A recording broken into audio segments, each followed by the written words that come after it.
everybody. So I haven't posted in forever, so I was going through character development for a very long time. This video is going to be kind of different than the things that I've posted in the past, just because I'm peeling back layers and realizing that I just want to be more authentic and transparent. And while everything that I've talked about in my other videos is completely authentic and legitimate, it's not raw or really like vulnerable. And I think it's because I felt for a long time that I had to be presentable in order to present myself on here. And I'm just getting to this point where it's like, fuck that. It's like, who cares, you know? Today is Mother's Day. I biked all the way to the gym, 2.5 miles, and they were closed. So today I want to talk about the mother wound. And the reason that I want to do this is because I keep searching for someone to be talking about the mother wound in a very vulnerable way. And I'm realizing after months and months and even like years of this feeling, the person that I'm longing for is me. And if I want to see people be vulnerable and transparent, I need to start. I'm gonna be painting this Yoni shirt that I'm making. That's what we got so far. And we're gonna dissect it. I'm just gonna ramble and whatever is good, I'm gonna keep. Where do I begin? So the mother wound is literally mommy issues. It's your mom severely scarring you at a very young age, and then later in life, if it doesn't, manifest right away, it really hits you later in life and affects your relationships with women. So let's give a little backstory, because I don't really hear a lot of people sharing this kind of thing, and I think it's important. So my mom is a narcissist, like severe narcissist. She's not capable of love. She's not capable of caring about other people other than herself, or considering other people, or just compassion in that sort of way. And she never wanted kids, which she told me constantly as a kid. She told me that she never wanted kids, and kids like ruined her life. She only had kids to secure that bag, She knew, because my dad's a very just softy, and he's not the sharpest. He's definitely a lot kinder than he is sharp, so he kind of gets fucked over by people. I'm gonna be cussing a lot in this video. All my other videos I don't really cuss. I'm cussing a lot. My mom was a hoarder, like a severe, extreme hoarder, to the point where my whole house had just a small path that went through the center of it with like mountains of stuff on either side of the path. So I never had anybody over. I was born into that house. I was literally born in that house. So there wasn't much I could do about that. Never had like a birthday party or anything like that. And my mom would blame us, the kids, for the mess, even though like we didn't have money to buy things and she was buying it. The mess was our fault. And she would constantly project about how we weren't cleaning up after ourselves. But the thing is, when it's at that point, you can't clean because there's nowhere for anything to go. Aside from like doing the dishes or cleaning the toilet, like there's nowhere for the items themselves to go to. Oh yeah, and by the way, I'm gonna keep this like short. Like I'm not gonna go in too much because I'm not trying to trauma dump, but I'm just trying to be transparent, okay? So my mom was severely critical. I made her a necklace for Mother's Day when I was 7 or 8, and the necklace was all made of beads that were like teal, turquoise, aqua, because that was her favorite color. And when I gave it to her, she kind of like laughed at it, like as if she would wear something like that. You keep it, that kind of a thing. And I think that sums up a lot to do with my relationship with my mother. She definitely always painted the world as if like you can use other people. She kind of tried to teach me things that like men are to be used and not that they're worth anything, or like people. Like she treated everybody like an object. My mom never had any close female friends, and the closest ones that she did have, which she would see rarely, she would be talking shit about them. My mom was a model a long time ago, and so she kind of got this attitude of like, I don't have to get a job or do anything. I can just leech off men who want to buy me things and that sort of thing. And that was where my dad came into the picture, really. Aside from the verbal abuse, she was physically abusive, but to be honest, that wasn't as bad as the verbal abuse. The verbal abuse was way worse, or at least like more damaging to me. My mom would tell me all the time was that she loved me because she birthed me. So it's not about me, it's about her. But she didn't like who I was as a person. She would tell me this all the time. She did not like me, and she would say it with a lot of disdain. Like, she would look me in the eyes as a child and tell me, I don't like you.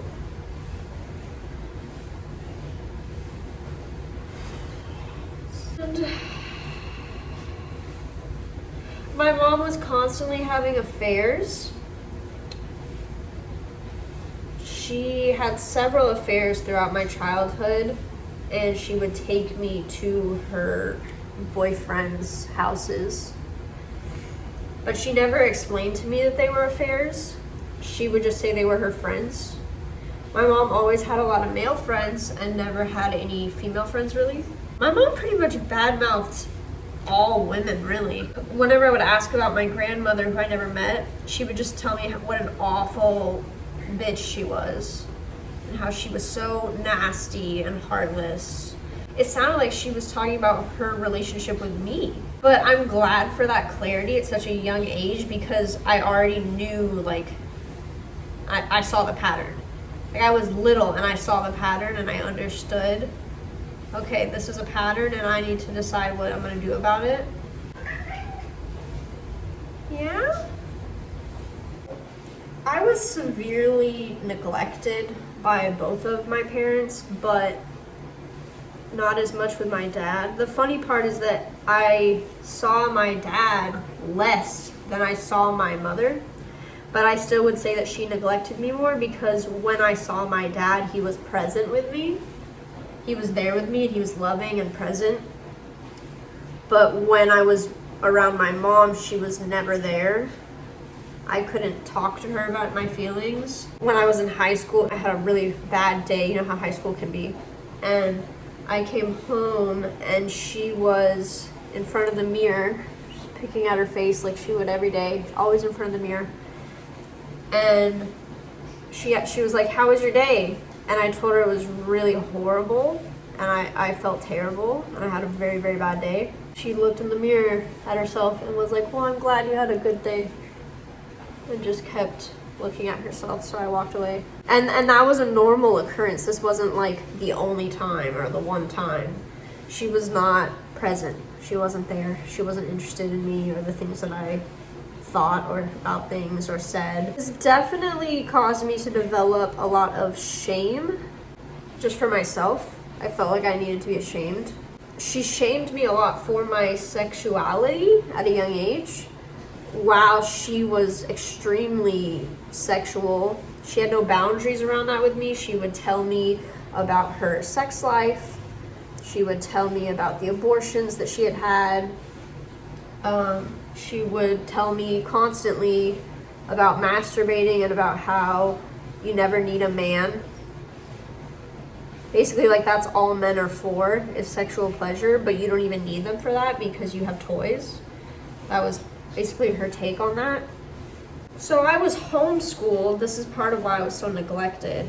I was homeschooled and she never taught me anything. Like, she never went over the curriculum with me.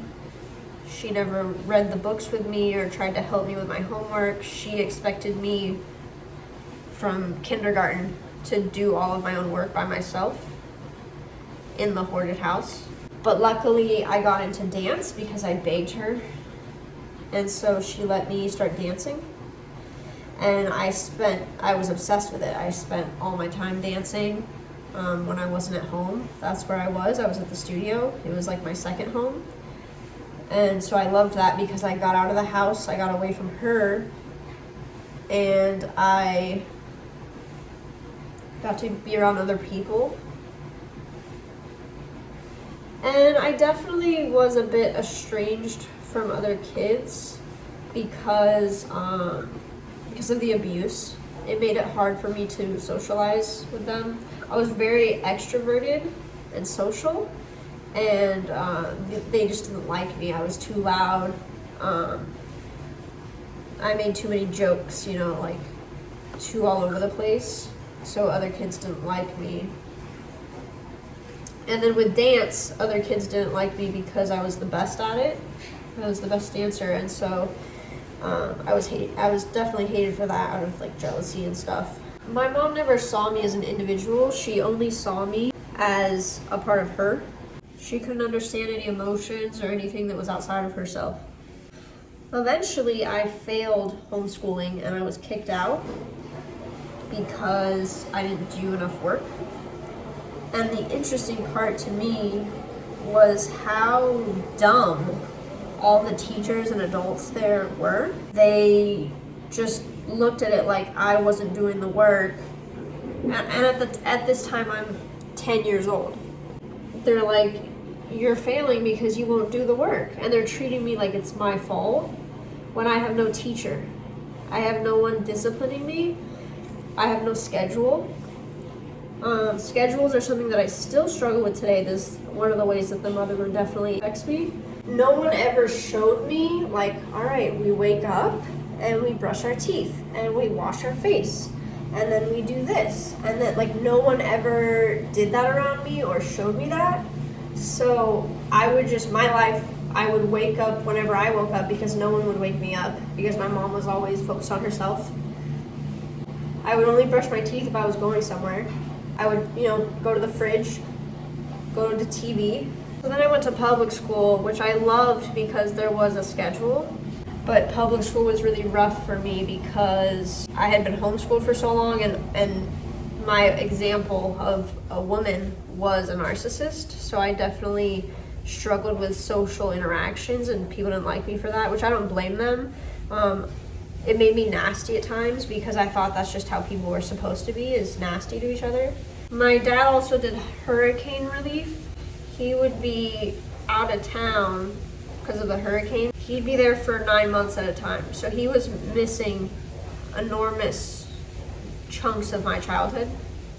And during that time, I would be home alone. Like, I was homeschooled. My mom would go out doing stuff or with her boyfriends. I would be at home. Being home alone was something I got really used to. I would just watch TV all the time. So it's like when I watched the movie The Cable Guy with Jim Carrey, at the end when he's doing his monologue and he's talking about how like the TV raised him and stuff, like mommy didn't care and all that, I like break down because I'm like, that's me. Like, I'm the cable guy. What's that? Come again? Oh, I see. You want me to quiet down and just chill out in front of the TV for a while, is that it? You were never there for me, were you, Mother? Don't do this! You just need help! We all get lonely. Yeah, but I get really lonely. I mean, look at me, come on! That's definitely how I was as a kid. Kind of like that socially inept, like weird kid because I was raised on the TV and I didn't understand that like life wasn't like TV per se. Like people don't want you to talk to them the way that the characters on TV talk to each other. My mother was never affectionate with me either because it was all a show. Like she was really good at manipulating people to think she was cool. She was like life of the party type thing. Everybody loved her. So in public, she would like grab my hand, and if I didn't want to hold her hand, she would force me to hold her hand and like cuss at me because she wanted everyone to think that we like had this great relationship. Meanwhile, I just wanted to get away from her. And I'm going to public school, which is like a 30-minute drive away from my house. And so every morning, my mom's extremely late because she never ran on any schedules. And so I'm the one trying to get her out of bed, trying to get her to hurry because I'm gonna be in trouble if I don't go to school or if I'm late. I was late all the time. The teachers kept giving me punishments for it. And again, it's amazing to me that none of these adults are like, why is this 11-year-old always late to school when her parents are driving her and she's not on the bus? They kept punishing me for it. So that definitely built a lot of resentment over time. My dad moves out of the house because he can't take it anymore. So he leaves us, the kids, there. And all of the junk, all of the hoarded stuff, he leaves it. My mom tells me that he's leaving because of me. Because I was getting into trouble and stuff. Because I had such a low self-worth. Because we get our self-worth from our parents. And if you're a female, probably like a lot from the mom. And so I had a very, very low self-worth. Like I believed, you know, I ruined my mom's life because she had me, she chose to have me. The kids at school didn't like me because I was so different and weird. So I had very, very low self-esteem. And so when she's telling me this stuff, of course right now it makes sense that that's a lie. But as a kid, I totally believed it. So again, it's like my dad is leaving because of me. In reality, he was leaving because of her affairs. He couldn't take it anymore. Her affairs and the hoarding and how nasty and abusive she was to him.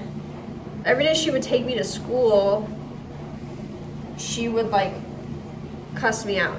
Like a lot of the time in middle school, I would show up to school bawling my eyes out during first period because the whole 30-minute right there, she would be screaming at me and verbally abusing me about just like how much she hates me. That's what the narcissist does. Because the narcissist is always the victim. She was always the victim of my dad, meanwhile she's cheating on him. She's always the victim. So she's the victim to her 11-year-old daughter. My dad is giving her all of his money still pretty much because he thinks that the money's going to us, which is so stupid and naive and just like idiotic. So she decides to stop paying for my dance classes. She tells me that I'm getting kicked out of the dance studio because like everybody hates me, no one likes me. My dad doesn't want to pay for it anymore, just all these things. My grades are bad, I'm getting into trouble, and I was self-harming. So she's saying it's because of all those things. I think there's a big difference between self-harming and trying to kill yourself. I wanted to die. I really did not want to exist. My childhood was like a living hell all the time. So what she doesn't tell me, I'm actually being kicked out of the studio because she's being kicked out. Because she had an affair with one of the married dads there. A dad of one of the kids who's in my class. No one tells me this because everyone treats me like a child, and so no one tells me this. No one tells me any of this. So for years of my life, I didn't know this. I just thought everybody hated me because I was getting dirty looks. People were treating me really poorly while I was there because of my mom having an affair at the dance studio. And I'm so young and naive and have such low self-worth that I'm believing I'm taking the blunt of all of this. Like everybody hates me. I walk into a room and people glare at me. Adults, like parents, would glare at me. And again, it's just amazing the way I was treated as a child because of her. So I get kicked out, and that's when I really just want to die. Like everything, like I'm not dancing anymore. I'm not allowed to dance anymore. Everything's horrible. My dad's gone. And then only 2 years later, my mom moves out of the house. So now I'm alone in the house. It's me and my brother, but my brother's not a parent to me at all. So it's me and my brother in the house. My dad's paying the rent for the house. My mom's not living there. There's no food. There's nothing. It's just me and my brother. And I'm in high school. And so I just go to high school and walk to school, walk home, do my schoolwork when I feel like it, living completely without any parents or adults. It's never about like what's good for the kids. That was never a thought to her. That was never something you could bring up. She was so defensive and aggressive. You can't bring up any flaws of hers ever. When I was born, I wanted to get away from her. I scratched her to get out. I was born in an hour and I scratched her to get out because I wanted to get away from her. That's how deep the mother wound goes, and that's where it starts. Like I already knew as a baby. I was severely neglected as a baby, left alone all the time because my dad was never home and my mom didn't care. She was off doing her own thing. So as an infant, I would be alone. So here are some of the ways that the mother wound has affected my life as an adult. My ego's voice, like my inner voice, is extremely harsh and abusive towards myself. And it's like her. Very belittling, critical. Everything that you're doing is wrong. No one likes what you're doing. No one's gonna like you because of this. And the issue is that I've had it for so long. It's so hard to constantly notice it and be like, oh, that's not me. Because it sounds like me. Because I've been like that for so long. So that's the exhausting part of the mother wound. And if you're dealing with that, I completely understand how exhausting that truly is. It's very exhausting. You're trying to find your own inner voice, understand who you are. Meanwhile, you've adopted this like nasty, abusive voice, and it sounds just like you, and it's always in your head. This also affects me because it affects how I view women. I attract a lot of women who are emotionally unavailable, only care about themselves, verbally abusive, neglectful. I attract that because of the wound. So I'm still working on not attracting that. For a long time, I couldn't even express my feelings at all because I didn't know how. But luckily, my partner has healthy feminine energy, and so he helped me to do that. He's really been pivotal for my whole feminine healing journey. The thing about narcissists is they will never take responsibility. They're always the victim. So I feel like in a healthy relationship, like even if you have issues with your parents, you can talk to your parents about the issue, and sometimes they'll apologize, or sometimes they'll even just be open to talking about what happened and what the issue is. But with my mother, I can't talk about any of that with her because she will deny or deflect. She will blame me. She will blame my dad. The one time I was like 19 and I decided that I wanted to forgive her because I was in a very healthy state of mind at that time. And when I told her that I wanted to forgive her, she was like, why are you stuck in the past? Like, what's wrong with you? Like, I've already moved on.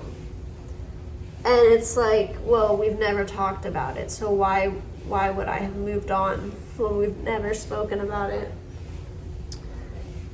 So Mother's Day is hard. Honestly, I'm only sharing this because I just hope that it's validating for somebody, because we're kind of taught like never to talk about it. And I want to change that. In the past, something that I've done is I have ceremonially handed back burdens to her, like metaphorically. I take these wounds and these things and I hand it back to her because it's not mine. It's not mine to carry. It has nothing to do with me. Interesting fact is that narcissists either create narcissists or they create empaths, because narcissists aren't giving their kid what they need. So the kid can become narcissistic because their needs aren't being met. Or the kid can become polar opposite, which is empathetic and hyper attuned, which was me. I was completely hyper attuned and codependent to her energy. I was vigilant and on edge around her constantly to make sure that she, whatever mood she's in, that's going to determine if I'm going to be abused or not. That's going to determine how this day is going to go. People love to paint empaths like it's like, oh, the empath. It's not. It's like a deformity. It's a mutation. It's a curse. It's not. It's a blessing too, but it's not like, oh, you were gifted being an empath. I don't see it that way at all, because all it means is you have to become hyper attuned to others for your own survival. The mother wound creates a longing for mommy. So I noticed this with myself and with my friends. They're longing for this woman to come along into their lives and hold them and be affectionate with them. It's an unfair expectation. Like, for a long time, I had this vision of a woman, like a close friend or a girlfriend, just rubbing lotion on my body, rubbing lotion on my skin. I've realized that I can do that for myself. The woman I've always needed is me. But I think this has helped me so much as a healer, because I'm really able to help other people. I have a lot of clients who are moms. They tell me about the issues they're having with their daughters, and I'm able to really help them and give a different perspective, and that's helped a lot. Oh, this is it for now. I'm gonna wash it. It's gonna fade a little bit, but we'll see what it looks like after I wash it. Do your self-care. Understand that it has nothing to do with you. It's not yours to carry. And happy Mother's Day.